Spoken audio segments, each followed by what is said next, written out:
Hi everyone, welcome to this month's problem of the month.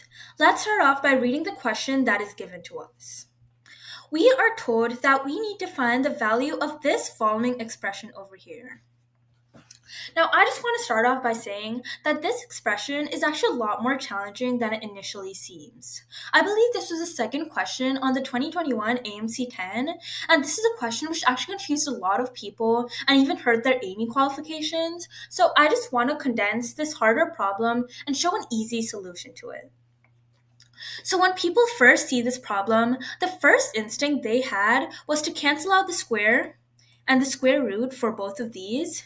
So they're simply left with the expression inside the parentheses and then having to add them up. So let's try doing that and see what it gives us. So 3 minus 2 root 3 plus 3 plus 2 root 3. So if we look at this expression here, we see that we could cancel out the negative 2 root 3 and then the positive 2 root 3. And then if we add up the 3 and the 3, we get a final answer of 6, which is what many people had selected as their answer on this question. However, this is incorrect. I know when people first see the square root and the square over here, like for example, let's say we have this expression. 4 squared is being square rooted, right? So if you simplify this, you get a square root of 16, which gives us 4, the value that was inside of the square over here, which is why many people are tempted to think this is the formula for all of these problems.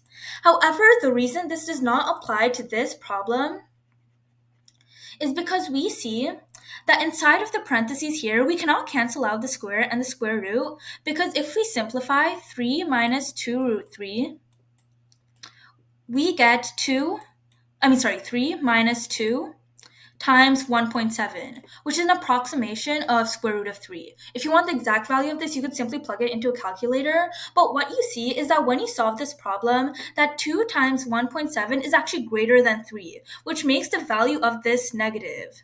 And this is incorrect because we cannot have a negative value inside of a square root unless it is an imaginary number. And we're not dealing with imaginary numbers for this problem.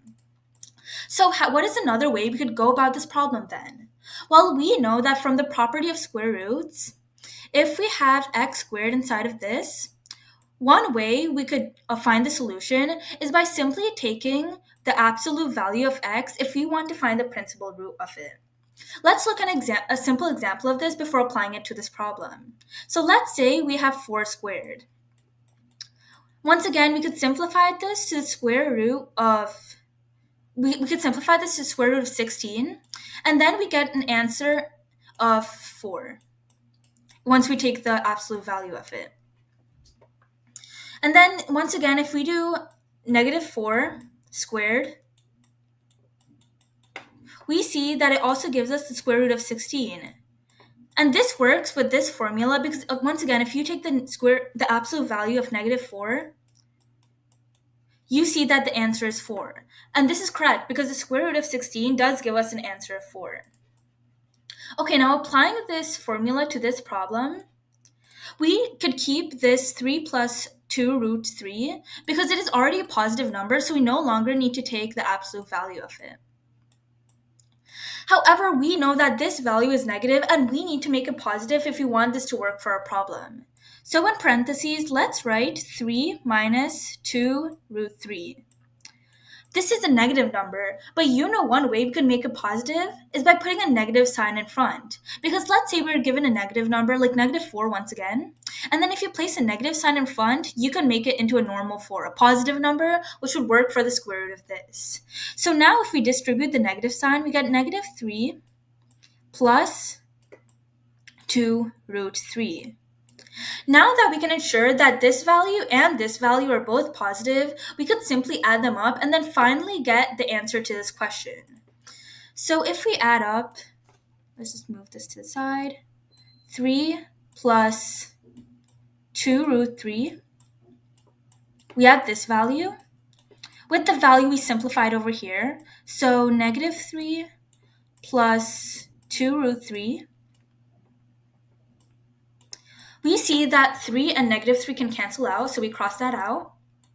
And then when we add up 2 root 3 plus 2 root 3, we get 4 root 3. Because we know you could simply treat the square root value here like a variable. So 2 plus 2 is 4, and then we just add a plus 3 to the root 3 to the side, and then we get our final answer of 4 root 3. Hope this helped.